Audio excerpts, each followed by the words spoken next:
राज संगत जी को राधा स्वामी जी।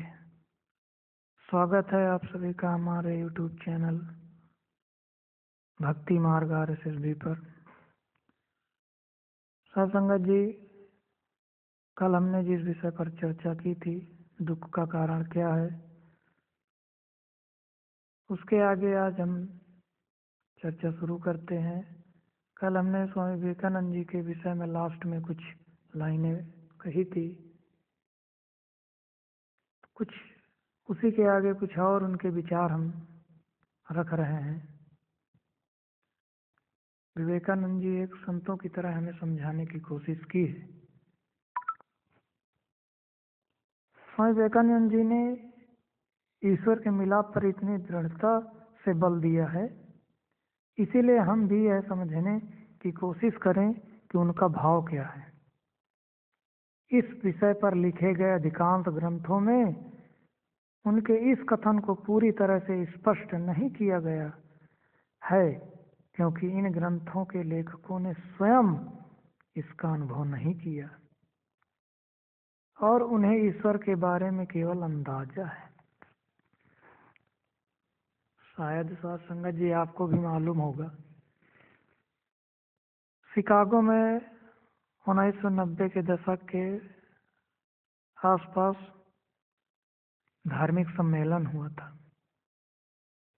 शायद हमको कंफर्म डेट नहीं याद है। उसमें भारत की तरफ से स्वामी विवेकानंद जी ने ही भाग लिया था। सुनने में तो यहाँ तक है, जिस तरह हमने सुना है, पढ़ा है, कि विवेकानंद जी का जब बारी आया तो उन्हें शून्य पर बोलने को दिया गया। शून्य पर उन्होंने कई घंटों तक अपना अनुभव व्यक्त किया उन सभी विदेशियों के सामने। कहते हैं कि उन्होंने अपने धर्मों में प्रभु की ऐसी चर्चा की कि कहते हैं कि लाइए हमें बांसुरी दीजिए बजाने के लिए, तो हम बता दें कि हमारे यहाँ भगवान की ताकत है क्या। भगवान कहते किसे है कि नहीं, पूर्ण संत है कि नहीं पृथ्वी पर। बांसुरी दी गई, बजाना शुरू किया विवेकानंद जी ने। कहते हैं बजाते बजाते पीछे चलते हटते गए। लोगों को ये नहीं ध्यान था कि हम कहाँ बैठे हैं। कुर्सी से उतर कर फिसलते यानी जमीन पर घिसते हुए कुछ दूर तक चले गए। इतना मंत्रमुग्ध हो गए उस बांसुरी पर। जब विवेकानंद जी ने बंद किया तो देख रहे हैं कि हम तो अपने स्थान पर हैं ही नहीं। ये थे स्वामी विवेकानंद। दिखा देते हैं कि हाँ, भारत में संत भगवान मौजूद है। यह समझना जरूरी है कि ईश्वर से मिलाप केवल भावनाओं पर आधारित नहीं होता। यह आध्यात्मिक संभावना भी नहीं है और न ही तर्क संगत सूत्र। यह निष्कर्ष न तर्क पर आधारित है और न ही पुस्तकों या लोगों की गवाही पर। मूल विचार यह है कि ईश्वर का अस्तित्व इंसान के भीतर यथार्थ रूप में प्रकट हो। यह अस्तित्व केवल मन की धारणा न रहे, परंतु एक जीता जागता सत्य बन जाए। ऐसा तब तक न हो सकता जब तक इंसान खुद उसके दर्शन न कर ले। किसी वस्तु या किसी इंसान की हस्ती को स्वीकार करने के लिए उसे खुद देखना और सुनना जरूरी है। मैंने मॉन्ट्रियल शहर कभी नहीं देखा, इसीलिए मेरे लिए इस शहर का होना केवल एक मन की धारणा है। परंतु मैंने लंदन देखा है, इसीलिए उस शहर का अस्तित्व मेरे लिए एक ठोस सत्य है। वास्तव में लोगों के लिए ईश्वर एक धारणा है, मन की धारणा। मानसिक धारणा की भक्ति और प्रेम कोई कैसे कर सकता है। जब अधिकांश लोग यह कहते हैं कि वे ईश्वर से प्रेम करते हैं, तो इसका मतलब यह है कि उनके अंदर ईश्वर के प्रति भावना है, जो दूसरों के सुझाव से प्रभावित होकर पैदा हुई है। सच्चाई तो यह है कि इस बात का ईश्वर के मिलाप से तनिक भी लेना देना नहीं है। स्वामी विवेकानंद के अनुसार सभी धर्मों का उपदेश हमारी धारणाओं को अनुभव में बदलना है। उस अनुभव के बाद भी भक्त कह सकता है, मैं केवल एक ईश्वर को जानता हूँ, उस सर्वशक्तिमान पिता को। परंतु सभी धर्मों में यही कमी रही है कि वे अपने अनुयायियों को ईश्वर का वास्तविक रूप नहीं दिखा पाए। क्या आप कल्पना कर सकते हैं कि अगर इंसान को ईश्वर के असली स्वरूप का ज्ञान होता, यदि उसने ईश्वर को वास्तव में देखा और उससे प्रेम किया होता, तो क्या वह ऐसा ही जीवन व्यतीत करता? क्या ऐसा ही सोचता और करता जैसा अभी कर रहा है? ऐसी कल्पना भी नहीं की जा सकती। हालांकि यह तथ्य बेहद दुखद है, परंतु यह स्वीकार करना ही होगा कि पूरे इतिहास में एक भी प्राणी ऐसा नहीं हुआ जो धार्मिक सिद्धांतों और अनुष्ठानों से ईश्वर से मिलाप कर पाया हो। कोई भी एक प्राणी आप बता दो जो इन सिद्धांतों और अनुष्ठानों से साक्षात्कार किया हो उसका आंतरिक जगत में। यहाँ तक कि प्रार्थना, उपासना और अपने उद्देश्य के प्रति पूरी तरह निष्ठावान होने पर भी यह संभव नहीं है।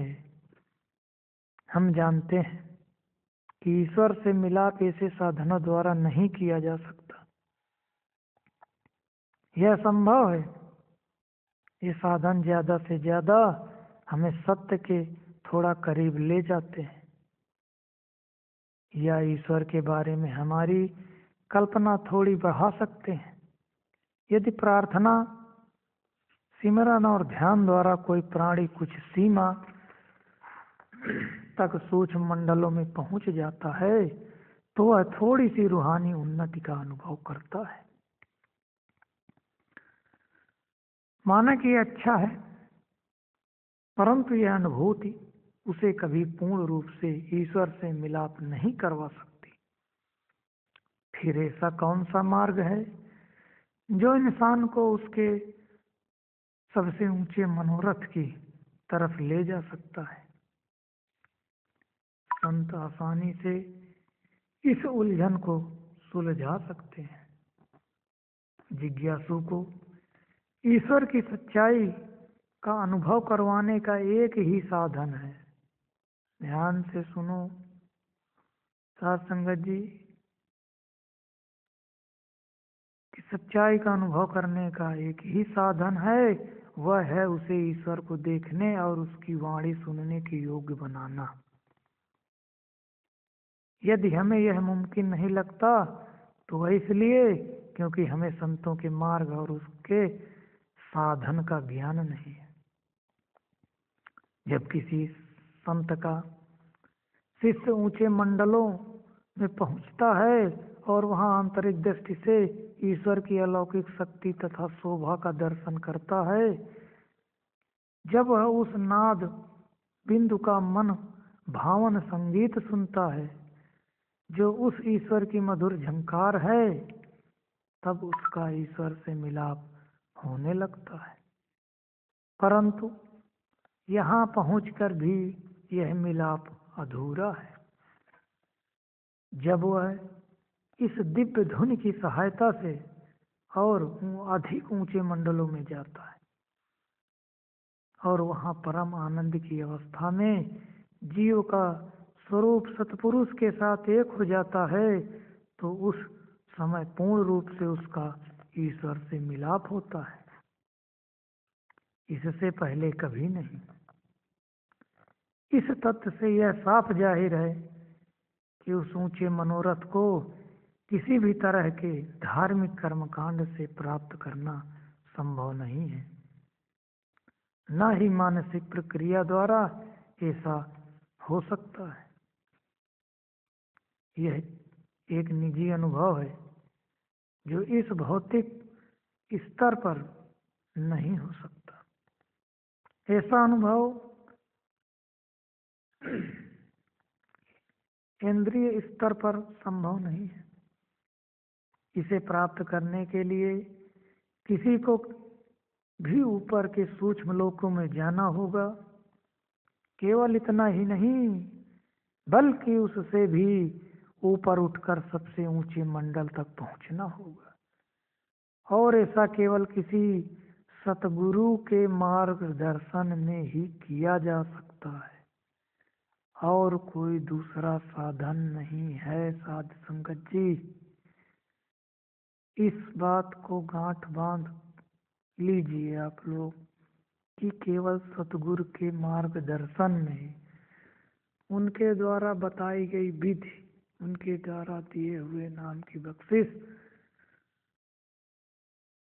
नाम की कमाई, भजन सुमिरन करके ही हम इस पद तक पहुंच सकते हैं, इस ऊंचे रूहानी मंडल तक पहुंच सकते हैं। जब किसी संत का शिष्य सूक्ष्म मंडलों को एक के बाद एक पार करते हुए 10वें द्वार में प्रवेश करता है, जो इस मार्ग का तीसरा अलौकिक मंडल है, तो वहां वह अपने आप को निर्मल आत्मा के रूप में देखता है, जो भौतिक दुनिया से मुक्त हो चुकी है। बस यही आत्म साक्षात्कार यानी अपने आप को पहचानना है। इसके बाद यदि वह चौथ और 5वें मंडल तक पहुंच जाता है, तो वहां उसे ईश्वर के अलौकिक स्वरूप के दर्शन होते हैं। जीव ईश्वर के इस स्वरूप में आपको अपने आप को लीन करके जान लेता है कि ईश्वर क्या है। यही असल में ईश्वर से साक्षात्कार है। इसके अलावा और कुछ नहीं। कोई इंसान ईश्वर को तब तक नहीं जान सकता जब तक वह खुद उसका रूप नहीं हो जाता। इस अवस्था से नीचे की कोई भी अवस्था केवल अटकलबाजी है, कल्पना की उड़ान है, एक सपना और अधूरी है। इस पूरे विषय का सारांश यही है, जब ईसाई धर्म या अन्य धर्मों की शुरुआत हुई, उस वक्त विकास का आरंभिक काल होने के कारण मनुष्य की सोच परिपक्व नहीं थी। इसे मनुष्य जाति की बाल्यावस्था कहा जा सकता है। हर धर्म अपने युग और समय के दौरान अपना उद्देश्य पूरा करता है, परंतु हर धर्म को मानवता की बेहतरी के लिए अपने से बेहतर धर्म को विकसित होने का अवसर देना होगा। पूरे मानव इतिहास में धर्म का एक ही अर्थ रहा है, ईश्वर से मिलाप करना, परंतु कितने कम लोगों को सफलता मिली है। केवल संतों को ही उस विधि का ज्ञान है जिससे यह मिलाप हो सकता है। फिर दुनिया में संतों की संख्या भी कितनी कम रही है। हम संत की बात करते हैं, बाबाओं की नहीं। बाबाओं की संख्या तो अपार है, गिनती भी नहीं कर पाएंगे आप। हम पूर्ण संत की बात कर रहे हैं यहाँ पे। पूर्ण संत और बाबाओं में बहुत ही अंतर, धरती और आसमान का अंतर है। सत्संग जी,